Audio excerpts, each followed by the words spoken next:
Hello. It was supposed to be my birthday dinner. A table set for 7, even though it ended up being just me. The waiter gave me that polite, pitying look people save for someone eating alone on what should have been a special night. "Still waiting for the rest of your group, sir?" he asked. I glanced around at the empty chairs circling the table we always used at Romano's Steakhouse. Each one felt like a little shrine to someone who had let me down. The spot where my wife, Megan, should have been. The chairs that belonged to my daughters, Ashley and Grace. My brother Mark's seat. The usual place for my best friend from college, Ryan, and next to his wife Kelly's. All of them empty. "No," I said, forcing a smile that hurt to hold. "I think this is everyone." The waiter took the hint and backed away. I pulled out my phone and looked through the messages that had come in during the past hour. Every one of them was a neat little excuse. From Megan, "I am sorry, sweetheart. A last-minute meeting with a client came up. Can we reschedule?" From Mark, "Man, my car broke down. The American Automobile Association says it will take at least 2 hours." From Ryan, "Bad case of food poisoning. Kelly is helping me. Happy birthday, though." Even my daughters had bailed. Ashley said she suddenly had a study group for her senior year finals. Grace texted that she forgot about a sleepover that had been planned for weeks. I actually laughed out loud. Sitting there in my best button-down shirt and tie, laughing like an idiot while 6 empty chairs stared back at me. The sound bounced around the table like thunder in a graveyard. The funny thing about betrayal is that it does not show up the way people imagine. No dramatic music. No big speeches. It sneaks in through text messages, last-minute plans, and emergencies that appear out of nowhere. It hides behind everyday life until you suddenly find yourself sitting alone at a table for 7, realizing that the people you trusted have been lying to you for a long time. My name is Michael Harris, and I am 42 years old. I work as a senior project manager at a software development company. Basically, I spend my days sorting out other people's chaos and making sure deadlines do not crash and burn. I am good at noticing when something does not add up, at spotting trouble before it gets too big to fix. Those skills were about to matter a whole lot more in my personal life than they ever had at work. The waiter brought out the appetizer. I had ordered calamari for 2 hours earlier, back when I still believed people were coming. "Should I box up the extras?" he asked gently. "Actually," I said, pulling out my phone again, "I am going to try calling them one more time." But I did not call anyone. Instead, I opened a folder on my phone titled Home Security. 3 weeks of surveillance photos stared back at me. Megan's car parked outside the downtown Marriott at 2 o'clock on a Tuesday. Ryan's black BMW in the same lot. Mark's pickup showing up there 2 days later. All of them gathered at my father-in-law's house last weekend, even though they told me they were too busy to help me move furniture. The signs had been there for weeks. I just had not wanted to believe them. Megan's father, Robert Langley, had never approved of me. Old money, old opinions, and a stubborn belief that his daughter had married beneath her. For 2 decades, he had been waiting for a chance to split us up and pull her back under his thumb. My phone buzzed again. A message from Robert himself. "Michael, we need to talk. Meet me at my office at 9 o'clock in the morning. It concerns Megan's future." I stared at the text, then at the empty chairs, then at the photos on my phone. Everything snapped together like a puzzle that had been sitting on the table for months. The late meetings Megan refused to talk about. Mark suddenly asking me weird legal questions. Ryan avoiding our usual golf outings. Even my daughter's coldness made sense. They were not avoiding my birthday. They were avoiding me. I paid the bill, left a big tip for the waiter who had watched me fall apart in public, and stepped outside into the cool October night. My reflection in the restaurant window looked like a ghost, pale, tired, almost invisible. But ghosts can be dangerous when they stop drifting and start fighting. I did not go home. Instead, I drove to my office and let myself in with my key card. The cleaning crew barely glanced at me. I often worked late, so no one questioned why I was there at 10 o'clock on my birthday. I had work to do.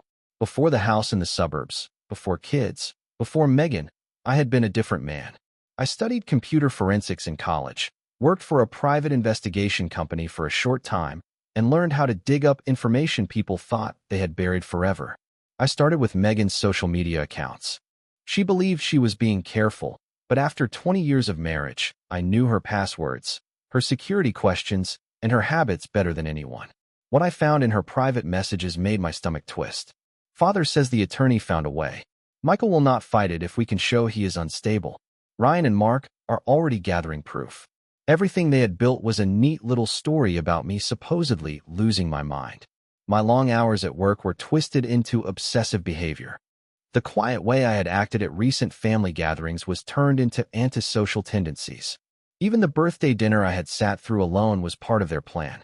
They wanted me to show up, sit there by myself, and then let my reaction become another brick in their case against me.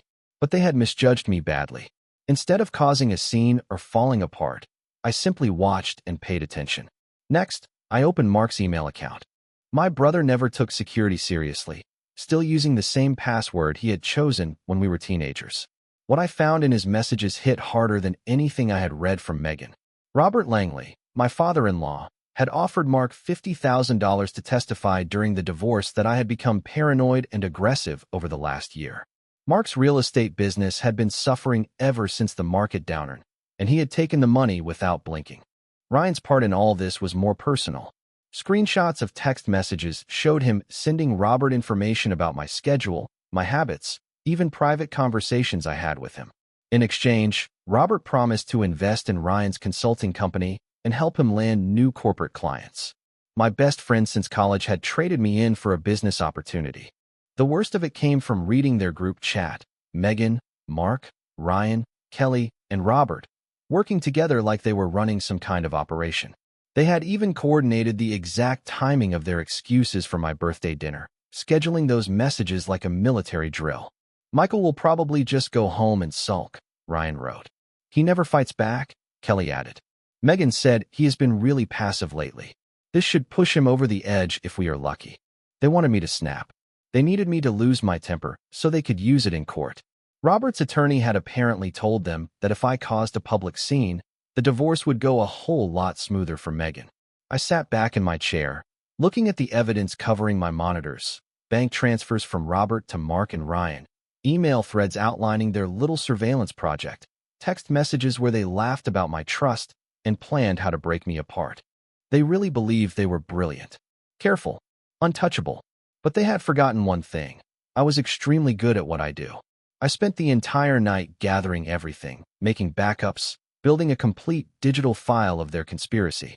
By the time the sun came up, I had more than enough evidence to wreck every one of them, legally, professionally, and socially. But I was not ready to pull that trigger. Not yet. I wanted to see just how far they were willing to go. I drove home at sunrise, parked in the driveway, and walked inside like it was any other morning. Megan was in the kitchen in her bathrobe, pouring coffee. "Oh, sweetheart," she said, putting on that perfect mix of concern and guilt. I felt awful about missing dinner. The client meeting ran so late, and by the time I was done, I figured you were already at the restaurant. I poured my own cup and watched her. I had to admit, she was good. The soft voice, the worried eyes, the way she reached for my arm. It was an award-worthy performance. "It is all right," I told her. "I get it. Work comes first." Relief flashed across her face. "You are so understanding, Michael. That is why I love you." The lie rolled off her tongue like she had practiced it in the mirror. "Your father wants to see me this morning," I said casually. "Something about your future, I guess." Her mug paused halfway to her mouth. "Oh, he did not mention anything to me." Another lie. I had read the messages where they planned that entire meeting and rehearsed how she should react. "I am sure it is nothing serious," I said. "Probably just about the girl's college savings." She nodded, but the tension in her shoulders gave her away. "Right. Yes, probably that." I kissed her cheek, went upstairs, and showered. The man in the mirror looked like the same guy who had sat alone in a steakhouse 12 hours earlier. But something deep inside me had shifted. They wanted to push me past my breaking point. They had no idea what sort of man they were pushing. Robert Langley's law office sat at the top of a fancy downtown building. Mahogany walls, expensive leather chairs, and rows of thick, old books meant to make people feel small. I had been there during family events before, but never in the role I was walking into now. The receptionist, a stiff woman in her 50s, barely glanced at me. "Mr. Langley is waiting in conference room A," she said. "Last door on the right." I walked down the carpeted hallway and stopped at the glass doors. Through them, I could see Robert sitting at the head of a long table, flipping through documents. When he looked up and saw me, his face showed nothing at all.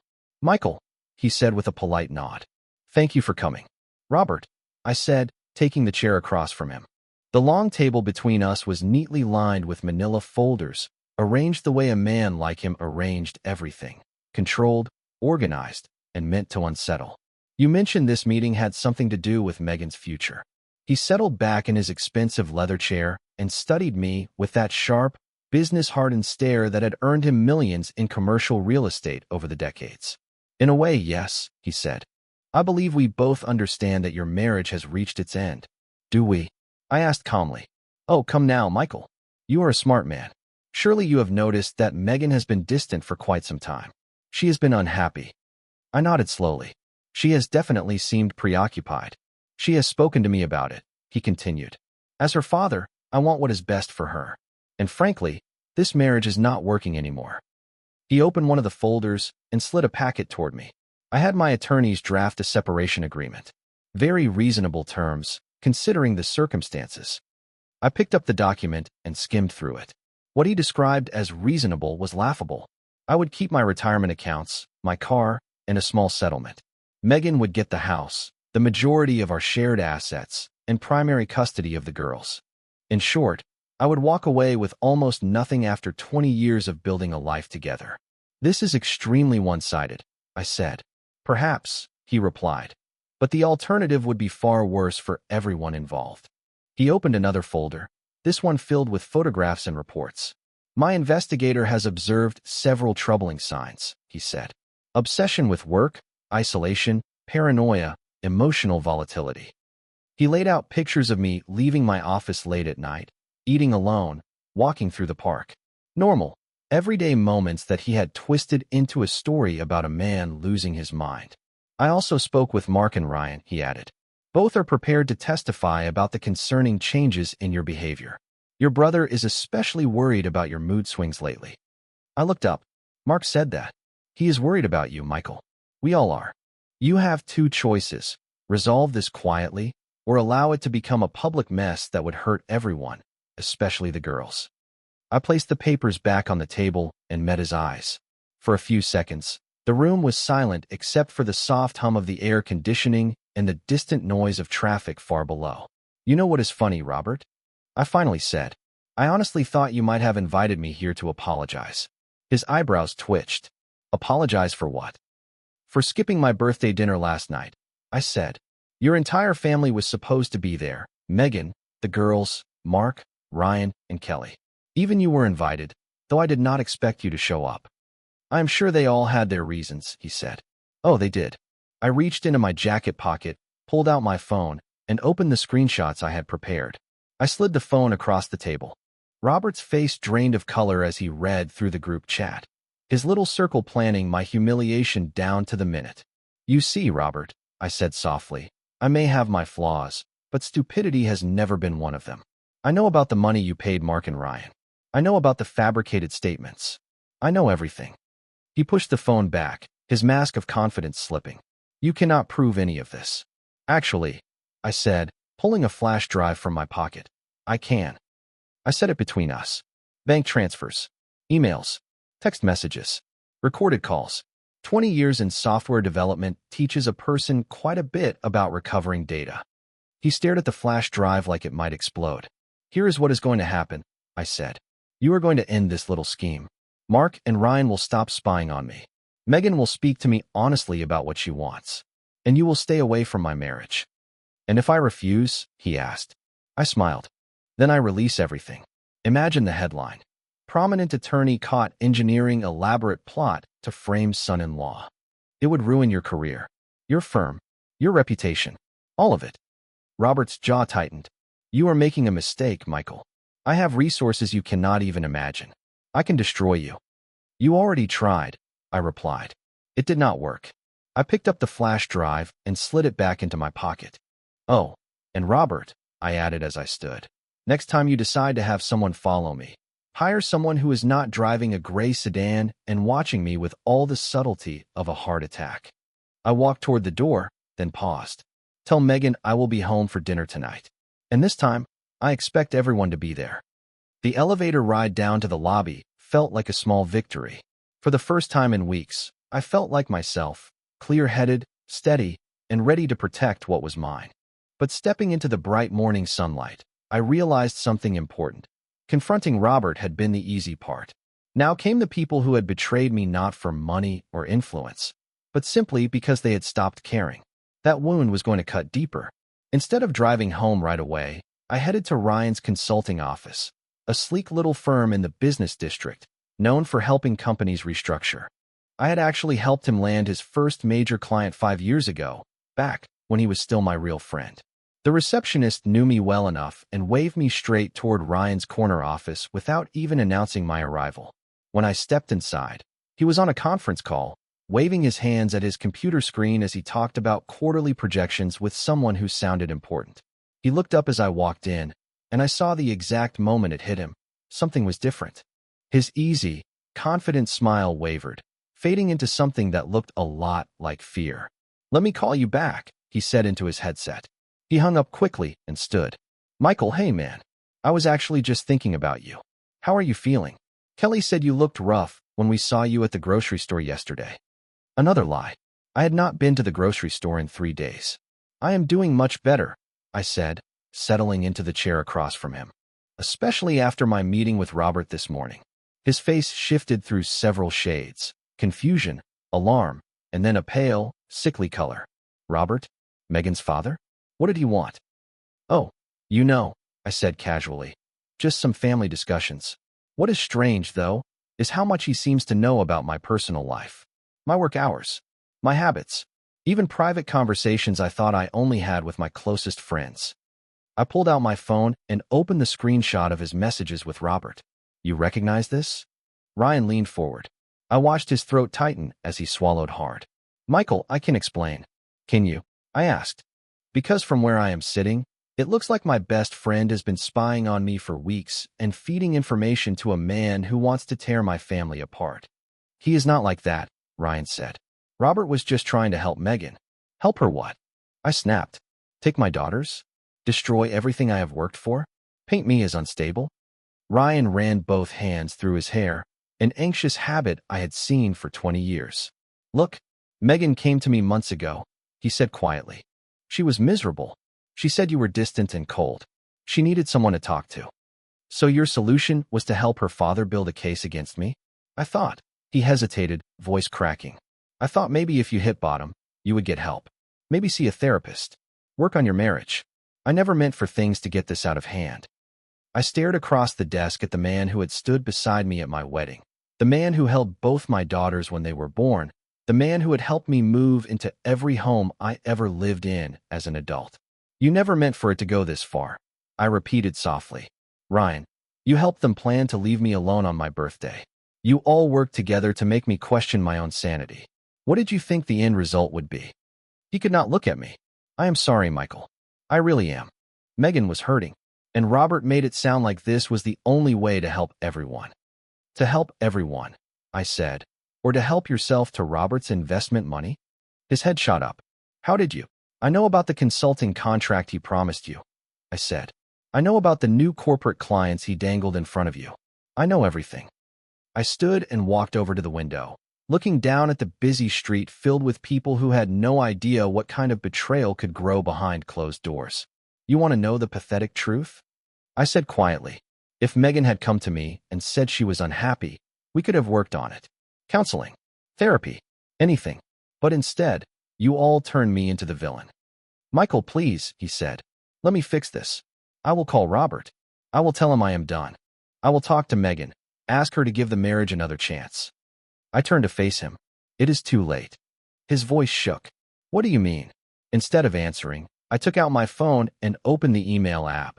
"I have been busy this morning," I said. "Want to see what I have been doing?" I showed him the screen. The message was addressed to the ethics committee of his professional association, with copies to several major business publications and his most important clients.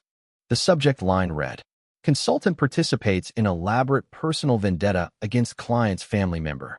I read a portion aloud. "The attached documentation includes your complete text message history with Robert, the bank records of his payments to you, and a detailed timeline of your participation in his scheme." Ryan's face turned bone white. "You cannot send that." It would ruin me. Funny, I said. You tried to ruin me. That is different, he argued weakly.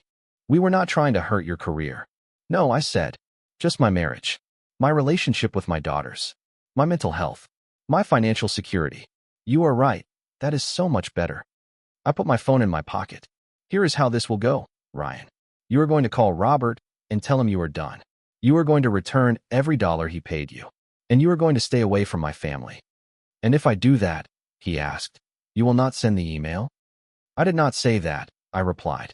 He stared at me as if he were looking at a stranger. Michael, we have been friends for 20 years. That should count for something. It does, I said, walking toward the door. It makes your betrayal that much worse. I left his office and drove across town to Mark's real estate office. When I arrived, my brother was showing a young couple around a small 2-bedroom house, pointing out features and bragging about the neighborhood. I waited in my car until the young couple drove away. Then I followed Mark inside. He looked genuinely happy to see me, and somehow that made the whole thing cut even deeper. Michael, what brings you by? He asked with a warm smile. Just thought I would catch up with my brother, I said. Family stuff. His office was smaller than Ryan's, cluttered with printed listings, flyers, and photos of houses taped in uneven rows. On the desk were 2 framed pictures, one of our parents and one of his kids. Seeing those photos twisted something in my chest. We had grown up in the same bedroom, gone through the same childhood. He had been my best man until I later asked Ryan to do it instead. We were supposed to be the closest people in each other's lives. How was your birthday dinner last night? He asked breezily. Sorry I could not make it. That car trouble really messed up my whole evening. Funny thing about that, I said, taking out my phone. I called the auto club this morning. They have no record of anyone coming to your neighborhood last night. His smile sagged for a moment. Maybe it was under a different name. Mark, I said quietly, stop. I looked him straight in the eyes. I know about Robert's offer. $50,000 to testify against me. His whole face collapsed. He dropped into his chair like someone had let the air out of him. He buried his head in his hands. God, Michael, how did you even find out? Does it matter? I asked. He lifted his head. His eyes were already red. I have not taken the money. Not yet. I was still thinking about it. You were thinking about selling out your own brother? He looked away, ashamed. Do you have any idea how bad things have been for me? He whispered. The housing market has been dead for 2 years. I am behind on my mortgage. The kids start college soon. And Linda keeps talking about getting a second job just to keep up. It is all falling apart. And your solution was to destroy my life? I asked. Richard said it would not really hurt you, he mumbled. He said it would be a simple divorce, nothing dramatic. He made it sound like Megan already planned to leave, that this would just make everything easier.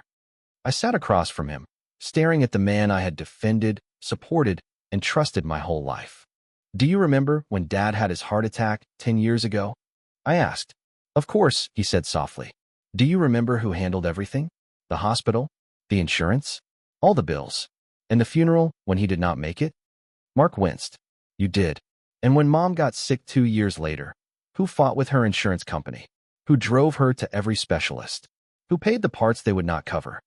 You did, he whispered.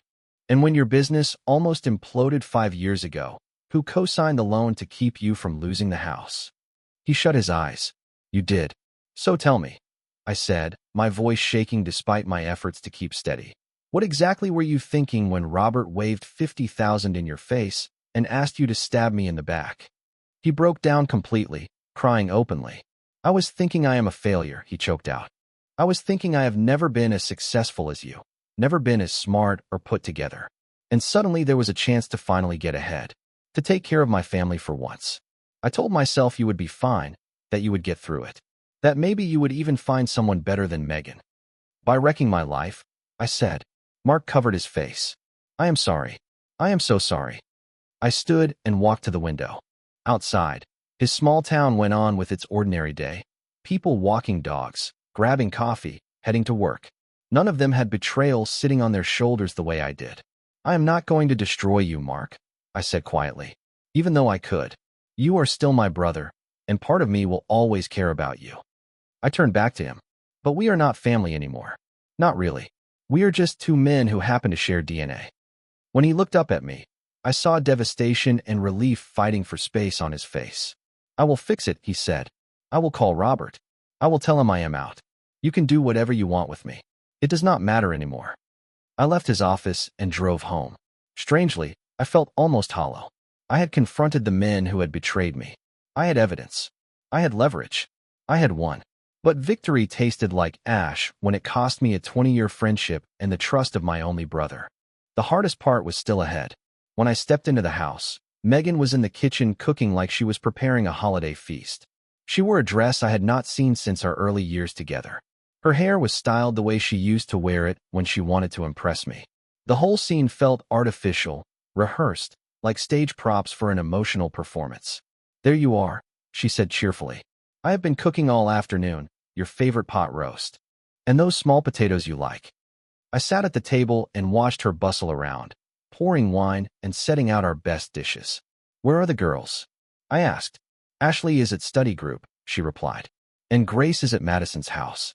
I thought it would be good for us to have some time alone. To talk. Talk about what? She turned and sat across from me, reaching for my hands. About us, Michael. About how we can fix things. They need fixing? I asked. She squeezed my hands gently. I know I have been distant, she said. Work has been overwhelming, and I took it out on you. That was not fair. She looked sincere, almost desperate. She was still beautiful at 41, still the same woman I married in college. But staring at her now, I realized I had not really seen the real version of her in a long time. Megan, I said quietly, I had a very interesting conversation with your father this morning. Her grip tightened. Oh, about what? He wanted me to sign divorce papers, I said. He told me you have been going to him for advice about our marriage. Megan, I said quietly, your father also showed me photographs and statements claiming I am mentally unstable. Apparently Mark and Ryan have been documenting my erratic behavior. Her face shifted through the same guilty colors I had watched sweep across Ryan earlier that day. I never asked them to do that, she insisted. Did you not? I pulled my hands away and took out my phone. Because I have text messages that tell a very different story. I held the screen where she could see it. I watched her expression travel from confusion to fear to acceptance as she read her own words, the ones she had typed in those group messages. Messages plotting against me, building a paper trail to make me look unhinged. How did you get these? She whispered. Does it really matter? I asked. She pushed the phone away and walked to the window, staring out like she might find an escape route in the street beyond it. You do not understand, Michael, she said. Things between us have been terrible for months. We barely talk. We barely touch. We are like strangers living under the same roof. So your solution was to help your father build a case that I was mentally incompetent, instead of just asking for a divorce? It was never supposed to go that far, she said, rubbing her arms. My father told me that if we could document some concerning behavior, the divorce would be smoother, that no one would get hurt, that we could both move on with our lives. No one would get hurt. I repeated.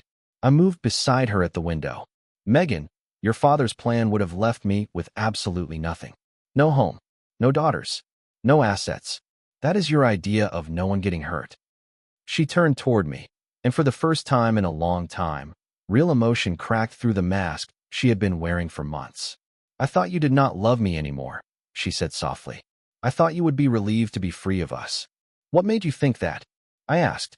You are always working, and when you are home, you are somewhere else in your mind. We have not been intimate in 3 months. 3.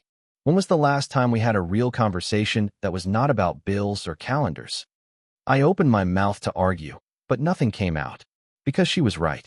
We had drifted so far apart that we were more like co-managers of a household than husband and wife.